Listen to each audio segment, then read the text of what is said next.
Armstrong. Jack Armstrong, the all-American boy. Wave the flag for Hudson High, boys. Show them how we stand. Ever shall our team be champions, known throughout the land. Wheaties, Breakfast of Champions, bring you the thrilling adventures of Jack Armstrong, the all-American boy. Listen, if you've got your Wheaties Champ Stamp album pretty well underway, you're in for some fun right now. So get your album and let's get this Champ Stamp game going. Now, here's the idea. I'm going to ask our sound effects man to produce a certain sound that fits one or two or three of your Champ Stamps. Then I want you to look through your album and find the Champ Stamp that fits the sound effect. Okay? All right, here goes our first Champ Stamp sound effect.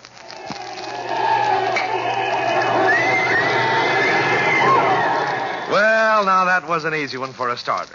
Did you get it? Okay, take a look at Champ Stamp set number 1. It was the sound of a baseball bat, and that might be either the first or third stamp on that page. Or on set number 2, it might have been either one of the first 2 stamps. And there are plenty more baseball Champ Stamps in the next 7 sets. Now, here's one that's a little harder, so listen closely.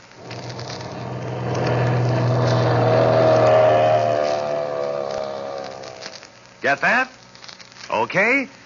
Look at the third Wheaties Champ Stamp in set number 5. That's right. It was the high-speed racing car of Ab Jenkins, America's safest, fastest driver.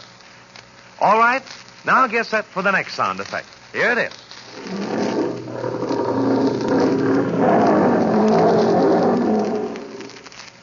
I'll give you a hint on that one. It's probably near the end of your Champ Stamp album. Find it? Well, here's one more hint. It's in set number 9. Okay, here's the answer. It's the handsomely colored Wheaties Champ Stamp carrying the picture of Terrell Jacobs, famous wild animal trainer. And now here's a sound effect I think you'll recognize. Yes, those are the cheers of the fellows and girls who are discovering how much fun it is to collect Wheaties Champ Stamps. And say, if you haven't gotten in on this fun yet, it's not too late to start. Just ask Mother to get you a couple of packages of Wheaties right away. On the backs of these packages, you'll find printed 3 large, attractively colored Champ Stamps. And that's not all. Right at the bottom of the package are complete, easy-to-follow instructions for making your Champ Stamp album. But don't wait. Get your Wheaties and Champ Stamps right away, because it won't be long before we'll play another Champ Stamp sound effects game. And now, Jack Armstrong, the all-American boy.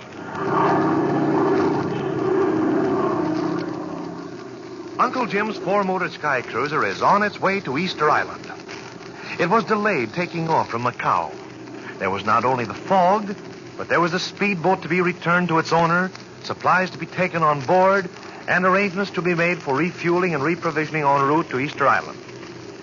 But now, after 14 hours of flying, during which Jack and Uncle Jim have relieved each other at the controls, and Billy and Betty have taken turns at the radio, they're nearing the Marquesas Islands, where there's a boat arranged for by radio waiting with fuel and food. The Babu, who was afraid Uncle Jim was going to send him back to India, is pop-eyed with excitement. They're all eager to visit the mysterious Easter Island way out in the lonely Pacific, but the Babu is the most eager of all. He can't sit still, he can't sleep, he can't think about anything else. But he hasn't said why. Every time he's asked about it, he makes evasive answers. Listen. Babu, why can't you sit down and keep still? Billy Sahiba, I'm restless. My imagination has wings. I'm impatient to reach Easter Island. You have nothing on us. We all of us want to get to Easter Island. What's the quickest we can make it, Uncle Jim? Jack's been doing the figuring. How about it, Jack? Well, if everything's all ready for us at the Marquesas Islands, and if it doesn't take too long to refuel and check over the motors, and if the wind's right and the weather's good, we might make Easter Island late tomorrow afternoon. There you are, Babu. You've got to be patient until tomorrow afternoon, like the rest of us. Oh, my aunt, how can I do it? How can I keep still? What's eating you, anyhow? What makes you so keen to reach Easter Island? Another question. Continual questions. I protest. I appeal. Captain Jim Fairfield, must I answer all of Billy's questions? No, not if you don't want to. Let him alone, Billy. Okay, Uncle Jim. I'm getting sleepy. Guess I'll go and turn in. Billy, can't you stay awake a bit longer? Oh, sure I can if you want me to. What's the idea? It's Betty's watch below. She'd have to turn out if you turn in. We need someone at the radio. Jack's right, Billy. Betty has nearly another hour's sleep coming to her. Okay, I can stick it out. Wish I had something to do. There's nothing doing on the air, and it isn't so easy to stay awake when there's nothing doing.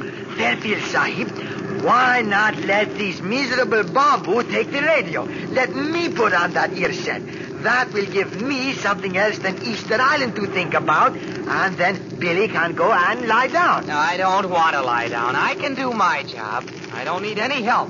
I can stay awake. Uncle Jim, Yes, Jack? how's this for an idea? We haven't opened that treasure chest yet. We haven't had time to open it. We've all had our work to attend to. Well, it's my 2 hours off, Uncle Jim, and I'm not a bit sleepy.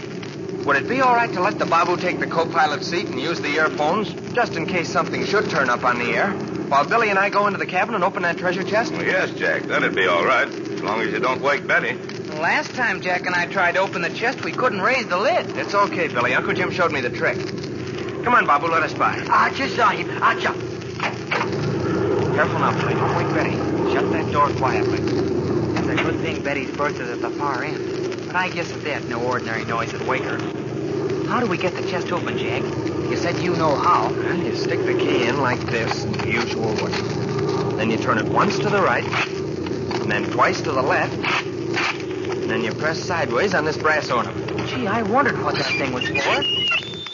There you are. You take out that piece of red velvet. We ought to wake Betty to come and see this, Jack. She's just as keen to see it as we are. Oh, let Betty sleep. She can see it later on. Lift out that velvet. Okay. Gee, it's as stiff and heavy as if it were made of metal. It's gold brocade. That's why it's so stiff and heavy. Uncle Jim said it's hundreds of years old. That brocade work must have taken someone a lifetime to do. Careful, don't lay it on the floor. Put it on one of the bunks. Okay. There, that's safe enough. Now, the next thing is to take out all this cotton wool. They packed the treasure carefully, didn't they? You bet they did. According to Prince Landor Ling, there's nothing like it in the world. That's why I asked Uncle Jim to take it to America for safekeeping until after the troubles are over in Landor Ling. Give me that cotton wool, Jack. I'll lay that on the bunk over here alongside the velvet. Right. Here you are. But Uncle Jim doesn't believe there's nothing like it in the world. I don't believe the Babu thinks so either. Here you are. Here's some more cotton wool. Right, I've got it. That's why the Babu is so keen to visit Easter Island. You mean there's some more treasure like this on Easter Island? Something like that. Here you are. Here's some more cotton. Grab hold. Right, I've got it. The Babu isn't the only one who thinks there's more of this treasure on Easter Island. Anthony Badger thinks so. You mean Badger, who owns the yacht Conquistador? Sure. That's why Uncle Jim hesitated about flying to Easter Island until he felt sure that Badger isn't on his way there. Badger's a bad egg. Uncle Jim wouldn't have flown to Easter Island.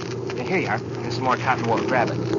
Unless the Babu had found out from Hampton Barney in Macau that Badger and his yacht Conquistador were on their way to San Francisco. How much more of that cotton wool is there, anyhow? This is pretty near the last bit. To tell the truth, Billy, I wouldn't believe anything told me by that guy who called himself Hampton Barney. You and me both. It was a big relief when the police of Macau took him away to the lockup. And just between you and me, Billy, between you and me and this treasure chest, I don't believe the Babu believed what Hampton Barney said about Anthony Badger. Do you think the Babu was lying? No, I think he just wasn't telling all the truth. The Babu wants to get to Easter Island, but he knew Uncle Jim wouldn't fly to Easter Island if he thought for sure he'd meet Anthony Badger. So he talked kind of vaguely and let Uncle Jim draw a wrong conclusion. Well, that wasn't so hot. The Babu shouldn't have acted that way. And I'll tell you something else, Billy. I don't believe Uncle Jim really believed the Babu. If anyone should ask me... Here, grab the rest of this cotton wool. Right, I've got it, Jack. What are you hinting at? This, Billy. If anyone should ask me, I'd guess.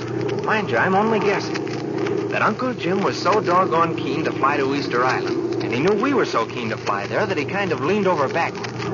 As long as he didn't have actual proof that Anthony Badger's on the way to Easter Island, Uncle Jim chose to believe the opposite.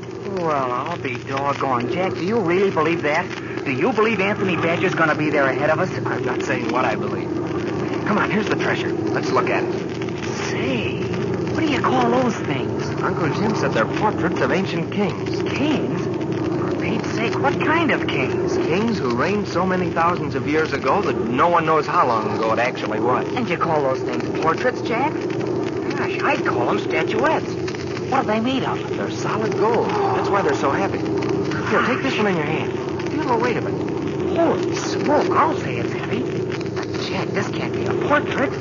No human being ever looked like these things. They make you laugh to look at them. They're a joke. Listen, Billy, they're solid gold. Who'd make jokes out of solid gold? There are 13 of them, Billy. No two alike. And yet they're all something alike. Do you think they were made by the same man? No. Unless Uncle Jim's dead wrong about them, they can't have been made by the same man. There are 13 kings. Let's set them up in a row on the floor. Oh, swell idea, Jack. Let's. Come on. Golly, they look like 9 pins. But you can see, can't you, that they're all different. They're not portraits of the same person. They're different people. No, they're not portraits, Jack. Nobody ever looked like these things with a neck that long and ears that shape. How do you suppose they're only head and shoulders? Why aren't they full length? Search me, Billy. I didn't order them made, so I can't answer that one. But haven't you ever seen pictures of Easter Island? Oh, of course I've seen pictures of it. You and I were looking at a book about Easter Island only a few weeks ago. Well, don't you remember the pictures of those huge stone statues that are found there that no one's ever been able to explain to anyone's satisfaction? Sure, I remember them. Well, take another look at these. Well, these do look like those Easter Island statues, don't they? They're miniature copies of them, Billy. Or else the Easter Island statues are enlarged copies of these. Oh, no, Jack, you're crazy. How could that possibly be? Easter Island's halfway around the world from Land O'Ling, where these things come from. Sure enough.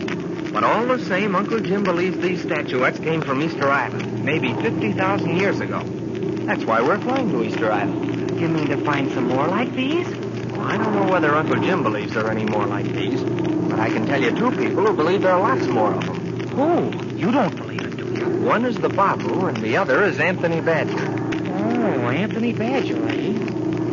Say, you don't think Anthony Badger would go to all the trouble and expense of taking his big yacht to Easter Island just to look for little statuettes like these? Billy, Anthony Badger would go there for just one of these, let alone 13 of them. Have you any idea how much one of these things is worth? It isn't the weight of the gold, it's the fact that they're so ancient and there's such a mystery attached to them. Archaeologists would fight to get them. They'd fetch any price. Hadn't we better put them back in the chest? No, let's leave them here for Betty to see when she wakes up. Jack, are you going to tell Uncle Jim that you believe Anthony Badger is going ahead of us to Easter Island in his yacht? You bet I'm going to tell him, now that I've made up my own mind. It's the only square thing to do. But, Jack, you may be wrong, and if you do tell Uncle Jim, you may kill the trip. Maybe Uncle Jim won't go to Easter Island. I can't help that, Billy. We've got to play square with Uncle Jim no matter what happens. There's the cockpit signal. Uncle Jim wants us. Hi, Jack. Come forward to the cockpit. We're going down now for a landing. Marquesas Islands are in sight. Look sharp.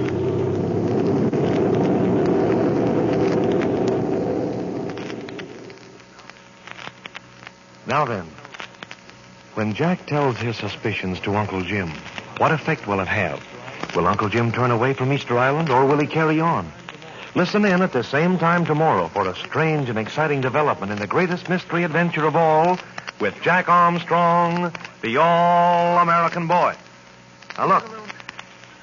Here's a little message I'd like to have you pass on to Mother. All ready for it? Well, I'd like to have you tell Mother that Wheaties give you every bit of the essential nourishment of choice, natural whole wheat. Vitamins B1 and G, minerals, and food energy. What's more, the Council on Foods of the American Medical Association has accepted Wheaties as a preferred breakfast cereal. Now, that's a mighty swell recommendation in anyone's language. So have Mother get you a supply of Wheaties from the grocer right away. Have you tried Wheaties? They're whole wheat with all of the bran. Won't you try? This is Franklin McCormick saying goodbye until tomorrow for General Mills, makers of Wheaties, Breakfast of Champions, who have just presented another episode of Jack Armstrong, the All-American Boy. The best breakfast food in the land. Wave the Piper Hudson High, boys. Show them how we stand.